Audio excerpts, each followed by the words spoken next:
যেদিকে চায় হাতের লড়ে ফুরিয়ে গেছে তাই তো গোপাল গায়ে মশিনার গাও মশিনার গাও।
এসছেন হয়তো ভুলে যাবেন, কিন্তু এটা দেখলে মনে হবে না ওখানে আমি গিয়েছিলাম, সেই জন্য ওনাকে দেয়া একটা জোরে হাততালি হোক।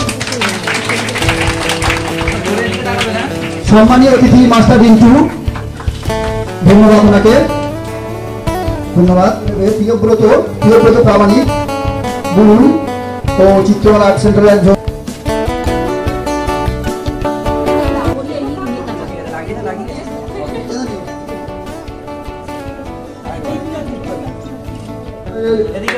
ছাত্র, প্রাক্তন ছাত্র, অসংখ্য ধন্যবাদ।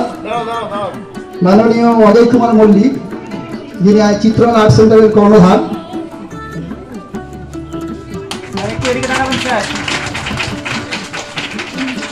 প্রলয় সাহা, ওনাকে ব্যাচ করে বরণ করে নিচ্ছেন হিয়া ঘোষ পাইকার।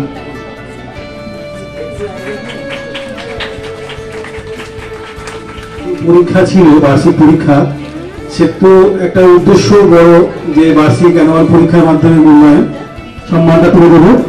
যে যিনি গোল্ড মেডেল প্রাপ্ত হয়েছে আমাদের মঞ্চ থেকে, আমরা বারুইপুর আর্ট ফেস্টিভ্যালে সেখানে আমরা ওনাকে গ্র্যাজুয়েশন উপাধি দিয়ে একটা ছবি দিয়েছি। তো প্রথমে আমরা সেই উপাধির যে সার্টিফিকেটটা আমরা তুলে দেবো, তার মধ্যে ছবি দেওয়া আছে।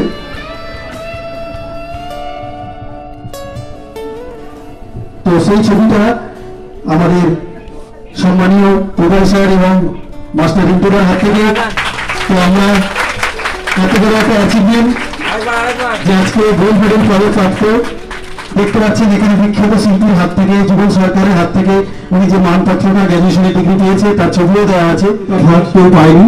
তো আজকে আমাদের এই প্রথম রবীন্দ্রনাথ থেকে ওনাকে সরকারিভাবে জন্য অনুরোধ করবো যে গোল্ড মেডেলটি আজকে ঘোষিত হয়েছে আমাদের আর্ট ফেস্টিভ্যালে। তো ওনার এই দীর্ঘ পরিশ্রমে শিল্প প্রচেষ্টা আজকে যিনি প্রাপ্তি হচ্ছেন তার এই মূল্যবান আমাদের বিশেষ শিল্পীদের হাত থেকে আমরা তুলে দেবো। তো সবাইকে ধন্যবাদ জানাই। আপনারা সবাই একটু করতালি দেবেন, যে আর বেশি কিছু বলছি না।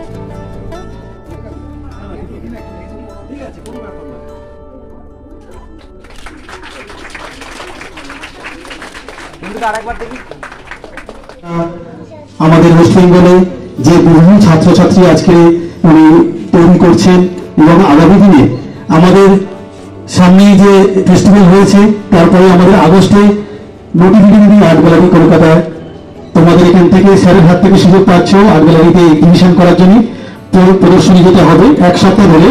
তো সেই সুযোগটা আজকে যিনি গোল্ড মেডেল পেয়েছেন তার হাত থেকে তোমাদের যে সমস্ত ছাত্রছাত্রীরা রয়েছে তারা কলকাতার বিখ্যাত আর্ট গ্যালারি নোটিফিকেশনতে এক সপ্তাহ তোমরা এক্সিবিশন করার সুযোগ পাবে। সেটা স্যার সব জানিয়ে দেবে পরবর্তী জিনিসগুলো। তো বিশেষ করে আজকের যে মানুষগুলো আমরা পেয়েছি তাদের মুখ থেকে বিজ্ঞপ্তি শুনবো, আর তারপরে আমি স্যারের মুখ থেকেও আজকে মূল্যবান বক্তব্য শুনবো, এবং তার সাথে আমি একটু উদয় স্যারের কাছে বলবো, তারপরে আমি ইন্দিরাকে বলতে অনুরোধ করবো যে এই আজকের বিশেষ মুহূর্ত এবং রবীন্দ্রনাথের পক্ষ থেকে যে আমরা আসতে পেরেছি, এবং সবাইকে গার্জেনকে ধন্যবাদ জানাই। আরো কিছু বক্তব্য আমাদের মূল্যবান উদয় স্যার করুন। হ্যালো, আমি কিছু কথা বলবো, একটু সময় নেবো আর কি। বৃক্ষ তোমার নাম কি, ফল পরিচয়, এই উক্তির সাথে আমরা সবাই সম্পৃক্ত, সবাই জানি। একটি প্রশ্ন করবো আজকে যারা এখানে উপস্থিত ছাত্রছাত্রী রয়েছে, প্রতিষ্ঠিত অনেক ধরনের প্রশ্ন তার সাজেশন করে দেওয়া এবং তাকে করে মানসিকভাবে শান্তি দেওয়া, যে আমার জন্মের পর কিন্তু আমার মা বাবাও আমাকে প্রথম দেখেনি, দেখেছেন কিন্তু ধাত্রীমাতা বা ধাত্রীপিতা। অধৈর্য, তারা শিল্প নিয়ে কোনোদিনই এগিয়ে যেতে পারে না। এটা ঈশ্বরের কেন, যে দেবতা যাকে গুণগুলো ভাগ করে দেওয়া হয়েছে। সে খুব সুন্দর একটা আয়োজন দেখতে পেয়েছি আমরা। প্রথমে যখন আমরা সদর দরজা দিয়ে আসছি, দুধারে অনেক শিল্পীদের চাল চলন থেকে, কথাবার্তায় থেকে, আর মানুষ তো সবাই মানুষের মধ্যে সেই পুষ্পকে বের করে আনো। রবীন্দ্রনাথ ঠাকুর কলাকেন্দ্র অনেক কিছু তোমাদের দেবে। আজ আমরা যারা এখানে এসেছি এমনি আসিনি, তোমাদের মধ্য থেকে যারা চাও টেলিভিশনের পর্দায় বা সিনেমা জগতে কিছু করতে, বাবু স্যার রয়েছেন, অজয় স্যার রয়েছেন, যোগাযোগ করবে। আমরা কথা দিচ্ছি, যদি শিল্পী হয়ে থাকো, যারা অধৈর্য চলে গেছে তাদের জীবনে কিছু হবে না, বলে দিলাম। ধৈর্য রাখো, ধৈর্য রাখতে হয়। আমরা তো এসেছি দূর থেকে, কলকাতা থেকে এসেছি, তাই না? তোমাদের ভালোবাসা পাওয়ার জন্য এসেছি না? হ্যাঁ, আমরা তো চাইতেই পারি একটু ভালোবাসা, নাকি? তাহলে আমরা চিত্রমেলা আর্ট সেন্টারের জয়গান করে আরো যত ছাত্রছাত্রী বৃদ্ধি হয়, স্যারের যেন আয়ু বৃদ্ধি হয়, যেন আরো অনেক দিন তোমাদের মধ্যে এই তার সৃষ্টিকে ছোঁয়া দিয়ে যেতে পারে। স্যার সৃষ্টি করার কেউ না, ছোঁয়া, টাচ। আমি স্যারকে বলছিলাম আমার হচ্ছে টাচিং মেকার, তাই না? আমি বলছি কি, যারা অনেক সিনিয়র এখানে রয়েছে, অনেক শিক্ষিত রয়েছে, বড় বড় কথা বলছে। হ্যাঁ, আমাদের কথা বেরোয়, সরি, বেরোতেই থেকে, জানেন তো, নমস্কার, তাই না স্যার? কালকে সারাদিন বকবক করেছি। আপনারা নাম শুনেছেন, বড়মালি গার্ডেন, বারুইপুরে। কালকে আমার সিরিয়াল এবং সিনেমার কাস্টিং ছিল। বৃষ্টি, ঝড়, মাথা ভালো থাকবেন, সুস্থ থাকবেন, ভালো কাজ করবেন, ভালো কাজ করবেন, ভালো মানুষের। আমার যা বলার ছিল তো সিংহভাগ দাদা বলে দিয়েছেন। দাদা আমাদের সকলেরটা বলে দিয়েছেন এবং বলে দিয়েছেন যা, সেটা খুব সত্যি কথা। দেখুন, এটা ঠিক কথা যে আমার মা 1986 সালে বা 1985 সালে কিন্তু ভাবতেন যে আমার ছেলেকে, তখনকার দিনে কিন্তু এত ওপেন ইন্ডাস্ট্রি হয়, ইন্ডাস্ট্রি এত ওপেন হয়, তখন লোকে বলতো আমার ছেলে করে না, তো ভোগে গেছে, মানে এরকম মানসিকতা ছিল। সেই জায়গা দিয়ে দাঁড়িয়ে আমার মা লড়াই করে দেখেছিলেন যে আমার ছেলের ট্যালেন্টটা কোথায়, আমার ছেলের ট্যালেন্টটা কোথায়। তাই জন্য আজকে আমি আপনাদের সামনে দাঁড়াতে পেরেছি এবং মাস্টার বিনতি হতে পেরেছি। যেটুকু যা হয়েছি ঈশ্বরের কাছে আমি কৃতজ্ঞ। মনে করলে তাহলে শর্ত থাকবে, কিন্তু শর্ত হচ্ছে আমি যেরকম ভাবে তালিটা দিতে বলবো সেই রিদিমে তালি দিতে হবে। ও তো মুখটা গম্ভীর এমন করে বসে আছে, হাসি যেন কোথায় হারিয়ে গেছে। হ্যাঁ, এইবার ঠিক আছে। তো তালিটা আমি বলছি, সবাই দেখি একসাথে, ভালো হবে শুনতে।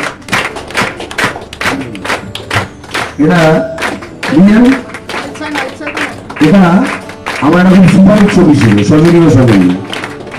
হ্যাঁ, 1 2 3 4। কোথাও বিপার একটা ছেলে এলো বিপারায়, কিসের খোঁজে আর চোখেতে এদিক ওদিক চায়। হাতের মারো ফিরিয়ে গেছে, তাই তো গোপাল গাও, মাসিনারি গাও, ও মাসিনারি গাও, ও মাসিনারি গাও, ও মাসিনারি গাও। গোপাল একটা ছেলে এলো বেকারায়, কিসের খোঁজে আর চোখেতে এদিক ওদিক চায়। হাতের মারো ফিরিয়ে গেছে, তাই তো গোপাল গাও, মাসিনারি গাও, ও মাসিনারি গাও, ও মাসিনারি গাও, ও মাসিনারি গাও। Thank you so much. তো এরপর আর করলে অনেক দেরি হয়ে যাবে। আমার আজকে অ্যাকচুয়ালি আমি দুটো প্রবলেমের মধ্যে রয়েছি। না, দুটো লিরিক্স না, তুমি প্রচুর বলে দিয়েছো, ওরা হাঁপিয়ে গেছে, তাই জন্য আর ওদেরকে হাঁপিয়ে লাভ নেই। তো আজকে দুটো আমার একটু সমস্যা আছে। এক হচ্ছে আমার জেঠিমা প্রায় মরণাপন্ন অবস্থায় আইসিইউতে রয়েছে, সে তাকে দেখতে দিতে হবে। আর দ্বিতীয় হচ্ছে আমার মেয়ের প্রিন্সিপালের ছেলের জন্মদিন, তো সেখানে তাকে নিয়ে যেতে হবে। মানে এরকম একটা ব্যাপার, দুরকম কাজ রয়েছে আমার মাথার উপরে। রোববার মানে আমি যে একটু রিল্যাক্সে কাটাই তা নয়, তো এই দুটো কাজ আমার করতে হবে, তাড়াতাড়ি একটু যেতে হবে। তো বাকি যে ফর্মালিটিসগুলো আছে সেগুলো আমি চাইবো যে কর্তৃপক্ষ যেন তাড়াতাড়ি একটু করে নেন, তাহলে আমরা তাড়াতাড়ি বেরিয়ে যেতে পারি। 2024-এ আমার যে এত বড় একটা কি বলবো প্রাপ্য, আমি কোনোদিন ভাবতেও পারিনি যে আমার জীবনে এত বড় একটা স্বর্ণপদ রূপপদ পাবো। আমার খুব মানে গর্বিত, যে কি বলবো আর বলার কিছু নেই। আর আশা করছি আমি যে এত বড় একটা জায়গায় পৌঁছে গেছি, আমাকে ঈশ্বরই নিয়ে গেছে ওই জায়গাতে। আমার ছোট ছোট ছেলে মেয়েরা এবং গার্জেনরা আছে, এবং আমার যারা এখানে এসছে, মাস্টার রিঙ্কু, উদয় রায়, বাবলু পর্বত, প্রলয় সাহা, এদেরকে প্রীতি শুভেচ্ছা আমার আন্তরিক অভিনন্দন জানাই। আর শুধু আন্তরিক অভিনন্দন জানাই আমাদের বুরুল অঞ্চল, সাতগেছিয়া অঞ্চলের এবং আমার গ্রামবাসী এবং যারা আমার এই ছাত্র বিভিন্ন গ্রামের যারা আছে, চাঁদোয়া বুরুল না, সেই ঈশ্বরই আমাকে নিয়ে এই জায়গায় পৌঁছে দিয়েছে। আর বেশি কিছু বলছি না। আমার এই ছোট ছোট ছেলে যারা আছে, মানে ছোট ছোট শিল্পী যারা আরো বড় আমার মতো হতে পারবে, যারা গার্জেনরা আছে, তাদেরকেও আমি ধন্যবাদ জানিয়ে আমি আমার বক্তব্য শেষ করছি। এর সঙ্গে আরেকটা খুব ভালো গুরুত্বপূর্ণ মানে খবর, যেটা বাবুদা বললো, যেটা ওই যে কলকাতায় নটি নদী মঞ্চে স্টার থিয়েটার হলে ওই জায়গায় এক সপ্তাহ ব্যাপী আর্ট গ্যালারিতে ভালো ছবি প্রদর্শনী হবে। আমার এই ছাত্রছাত্রীগুলোকে ঠিক সুযোগ করিয়ে দিয়ে ওই জায়গায় নিয়ে যাবো, খুব বড় জায়গায় নিয়ে যাবো। বড় জায়গায় সেসব জায়গাগুলো আমাদের এই যে শিল্পীরা এসেছে, মাস্টার রিন্টু, উদয় রায়, বাবলু পর্বত, প্রলয় সাহা, এদের হাত ধরেই আমরা আমাদেরকে সবাইকে নিয়ে যাবো ওই জায়গাতে, বলে আমি আমার বক্তব্য শেষ করছি। আর যারা আমার এই অঙ্কনের যেসব প্রদর্শনী যে ছবিগুলো আমাদের দিয়েছিলেন, সেই ছবিগুলো জাজমেন্ট করা হয়েছে। সেই জাজমেন্টের মধ্যে আমরা সেই টপিকগুলো সেই ছাত্র ছাত্রীদের হাতে আমরা তুলে দেবো। যে হাত দিয়ে তুলে দেবো সেই মাস্টারমশাইরা আমার কাছে আছে, টপি তুলে দিচ্ছে। চক্রবর্তীকে তুলে দিচ্ছেন মাস্টার মামুনি। মামুনি হাসছে না, মামুনি হাসো আরো বড় করে। হ্যাঁ, একটু পরে ফোন করবে। ভালো থাকবেন, সুখে থাকবেন, সবাইকে ভালো রাখবেন এই কামনা করি। আগামী দিনে আরো অন্য কিছু আমরা নিয়ে আসবো। মিন্টুদার হাত ধরে হাত নিয়ে যাবো।